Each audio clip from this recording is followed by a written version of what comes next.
Good morning! Many of you guys enjoy the videos that I make at the world's most beautiful racetrack, the Nürburgring. But today we're gonna up the production value of the videos that we shoot on the track. And this bus of our Envision TV or Race Navigator may have something to do with it.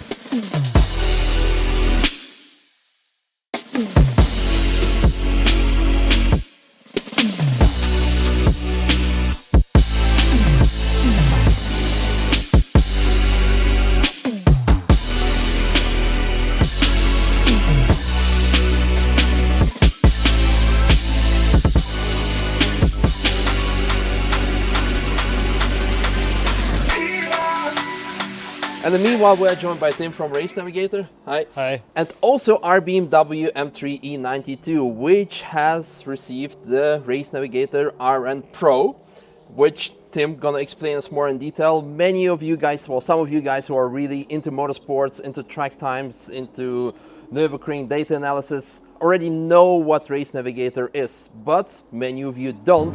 And that also includes me, because RN Pro is a fairly new type of product, especially this version. Yeah, it is. Yeah, so if you could just walk us through the feature, what makes this system stand out from the other systems on the market? Of course, follow me and I will show you the first steps. So at first we installed the Wi-Fi dashboard, which is connected via Wi-Fi to the RN Pro system. And while you're using the system, you can see everything in the dashboard, especially the times, the sector times, the gap to your fastest and reference lap. So that makes it pretty cool to use. Yeah, so this not only looks nice, but it also functions nice. It's touchscreen, and you have plenty of options through which we're gonna go tomorrow, show you how it operates. But today we're focusing only on hardware. So apart from this screen, you also said we have 5 antennas plus a GPS sensor. So yes, exactly. 5 antennas. I mean, when I started racing like in 2011, I was like already like very happy with 1 antenna. Like, ooh, look at that! I can like track myself on the track. So 5, I can assume that it's very accurate, and every antenna is, I believe, linked to a SIM card. Yes, exactly. Because if you want to do the live streaming, especially on a Nürburgring, which is a very big track, you don't have coverage everywhere, so you utilize multiple providers on the... Yeah, we use 3 different providers for the system, so that makes it better for the transferring of the signal. Sometimes it happens that you have no signal, then we can get to the other card and it will do everything automatically, so that we always have a continuous transfer of data to the system. And yeah, these are the 5 antennas, and then there's 1 more antenna on the back, on the trunk. This one is for the GPS signal of the main logger, the RN Pro, which is really important for the system to get the GPS signal with which we can get the GPS position and also the speed of the car, which is always shown on the dashboard. So yeah, how you can see, we fixed the antenna on the trunk, because the antenna is magnetic and the roof is out of carbon. So that makes it a bit different at this time for the position, but it works out. So basically the most important thing is that you need to have your antenna running outside the car, because then it gets the optimal signal from the GPS, and thereby you have the most accurate data. So in case you have a question, do I need to have an antenna on my trunk because I have an amazing sticker on the trunk? No, you can have it basically everywhere as long as it's on the outside of the car. In this case, we just chosen to have it running on the trunk. Exactly, yeah. Another thing that I see here in the back is a camera, and I see more of them also on the inside. So we are running this time 3 cameras. Yes, at this time we installed 3 cameras.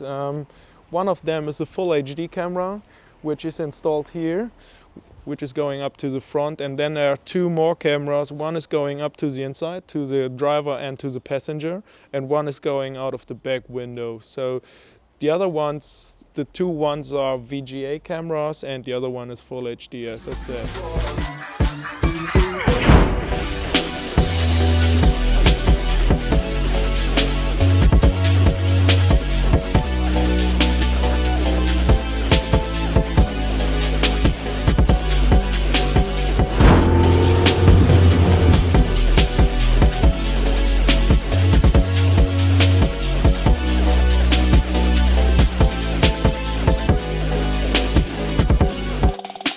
Okay, so now we've done, I think today, 30 laps about, somewhere in that ballpark, and it was with this actual RN Pro, but in a different configuration. We had the Wi-Fi display sitting here. We had the live stream box behind the seat, which was, I mean, absolutely phenomenal. The people, the guests and everybody were just crowded around that thing and watching us. And there was one incident where a car actually pushed us off the track and we went in the grass. And when I came back, everyone said, "Oh my God, Robert, I saw that," you know? And that was actually really neat that everyone saw it, because otherwise you'd have to say, "Guess what happened?" and no one would believe you, you know what I mean?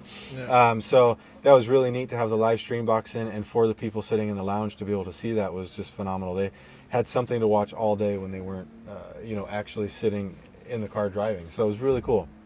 For the track day, we had from this roll bar here, we had everything going forward. Yeah. And then we had one looking at us in the cabin here, and then we actually had the camera going out the back, so you could see everything as it was happening. Of course, I can show you guys how easy it is to change the displays, for example.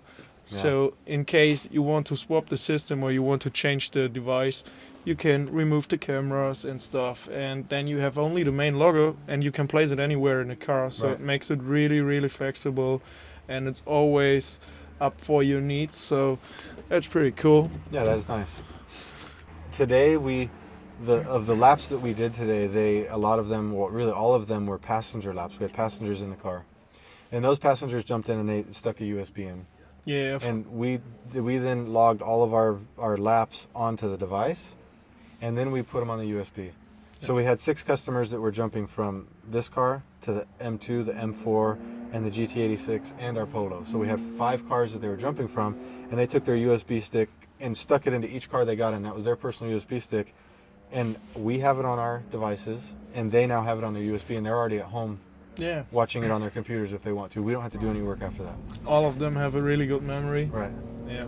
Even with the RN1s that were in the rental cars, the instructors came in and immediately we pulled out the iPad, pulled up a lap, and showed somebody exactly what they did here or there, and it was awesome.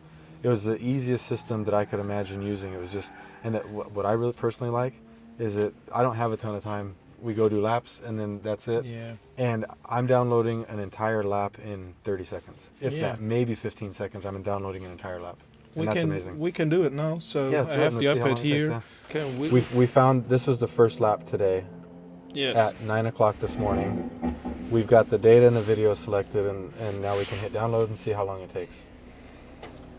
So right about here, we're coming out of an hour forest, and this car, this car right here, I think is going to let me by very smoothly. And right as I get next to him, he pulls over. So you can see, to avoid him, I have to go on the grass. You can see him drive by in my side mirror. And you can see how scared she was. Yeah, exactly. You can see my passenger. Oh, she's smiling now, though. Okay, cool. Well, I'm blown away by the system. It was really, really useful for us. Like I said, we have 6 customers that are at home now with all their data and all their laps. And we have it also stored on our hard drives now, and it was just simple. But thank you very much again for setting all this up in the car, and the couple days you spent here getting. I know it wasn't easy. I mean, we put the RN1 with the live streaming box, 5 antennas, 5 SIM cards. It was a pretty cool system. I mean, we had coverage on the entire Nürburgring. Yeah. You know, on a basic track day. It's pretty cool. Thank you. Thank you again. I appreciate it. Thank you, guys.